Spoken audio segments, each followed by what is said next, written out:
So boom, I hook up and this guy's a drug dealer, right? So at the age of 15, boom, now I'm selling crack and coke and all this stuff out my mama's window. She don't know nothing about it till now. Selling crack at the age of 15 out her window. Yeah. Selling it out her window, you know what I'm saying? Boom. I didn't even know I got the whole house in jeopardy. My mama 8 kids, I got the whole house in jeopardy. I'm the youngest one selling out the window, you know what I'm saying? Doing this type of stuff here. They don't even know it. Ain't nothing like putting your whole family in trouble. Come on, man, holler at me.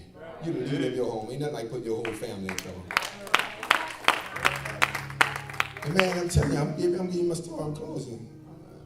And I says, all of a sudden now, you know, boom, I got this fast life going. But I'm still in school. But the enemy wants my dream. In school, now I get a scholarship for football going off to college. Still selling. Get to college now, and you face this brick because, boom, I'm alone now out there. And I ain't got no money and ain't got nothing like that, you know what I'm saying? So, boom. If I had God, I'd have been all right. If I had God, I'd have been all right. You know, I'm stealing pork chops and all that stuff, putting in the boots. Ain't that something where if I went to jail for pork chops and I don't even eat them now? Ain't that something to go to jail for something you divorce? Ain't that something?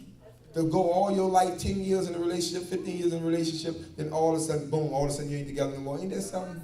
Right. All that you just settled for and all that you done been through and you just throwed it away. Yeah, I had to get rid of pork chops though. Y'all know what's going on with pork chops. Pork chops was not my friend. But anyway, I still know this lady who do my tax. She love pork chops. I'm getting y'all there. I'm getting y'all there. As my story come, I'm giving it to you. Yeah. So boom, I get a scholarship. I get a scholarship and I'm playing ball in college. And I'm playing ball in college, you know what? Here come my college coach.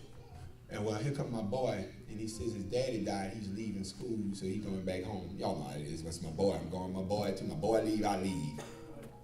Look at me now. My boy ain't here. My boy go, I go. I left school with my boy and I went back home. I can remember my coach begging me, say, hey man, look, y'all future, you don't want to go. He said, you're going to end up dead, in jail, or shot somewhere. I'll never forget it. Nah, that can't happen to me. I leave and go back home. This is how the enemy is. He's going to get you because he's going to feed you. He's going to feed you to make you think he's helping you, he's taking care of you. You know what I'm saying? Keep you doing what you're doing for a while until you get busted, until you get popped, until you catch your soul. I'm sitting there and I'm going back because now, you know what? I'm back. And you know who there to meet me? The same dude who helped me get started. Same one who helped me get started at 15, right there to meet me at the airport and everything. Put me on, put you on your feet, boom. You know who ended up selling me out eventually too? The same dude who put me on my feet. But it was a little time though, you know what I'm saying, that everything was going well. So in my eyes, the Bible didn't tell I found out the Bible, the prophet man to gain the world, lose his soul. I was making $30,000 every 3 days. Every 3 days I got it coming in. Got the music business popping out, making $26,000 locally on the music every month. You know what I'm saying? So you can imagine that you count the figures or whatever the case is, 922 acres, $150-something thousand a month. You know, I'm pulling it in. I'm making more money than my mama made in her entire life in 1 year. I'm making it in 1 year. You know, and well, and man, and all of a sudden, you know, of course, mom used to always tell me stuff like, I hope you'll be like your daddy. Doing all that drinking and stuff. My mom, I hate drinking. I ain't gonna be drinking. Whoo, Jesus. But when it's in your bloodline, it follows you, it chases you. You know what I'm saying? You can't fight a spiritual thing with a fleshly mind.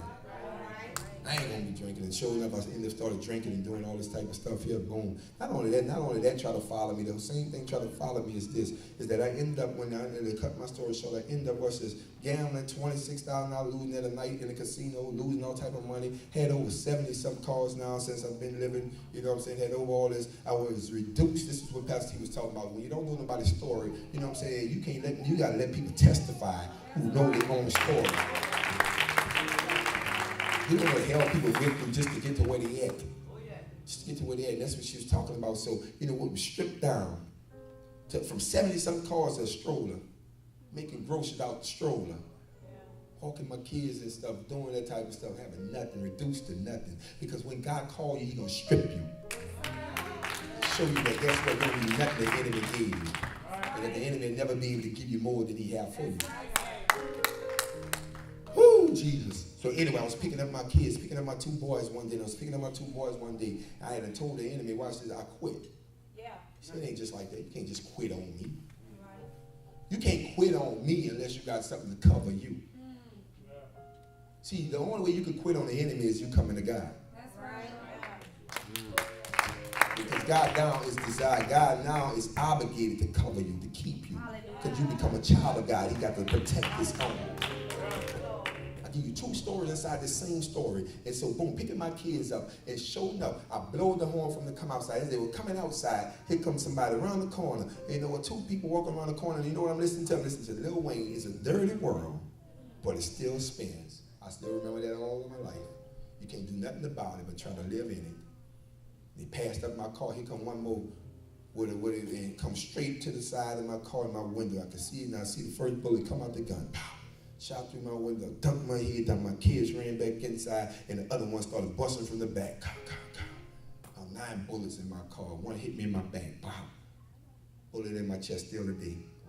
Damaged the nerve in my hand, still a hand. I say that, I use that hand for an instance of this. It's to me, it's like a thorn. It reminds me, though. It reminds me of a lot of stuff. It reminds me of, watch this, it reminds me of the goodness of God. The bullet also, that, guess what, when the doctors told me they couldn't do nothing about it, God still kept me alive. It reminds me of the goodness of God. The hand is a signification to me for you. An indication and a signal for me to tell you is this, is that if you don't use the gift that God gave you, he'll take it away from you. Because the same hand that I was using to catch footballs and be a wide receiver, that I went to chose to do drugs, is the same hand that, watch this, that I was supposed to be making money with. It's no different from what he did with the talented guy that buried his gift, or whatever the case is. That when God gives you something, he expects it to multiply. And what happens is that guy did not work his gift, he buried his gift. Some of y'all are sitting on gifts that God has given you to use, and he's going to expose you to the world when you recognize that you're supposed to be using the gift for God.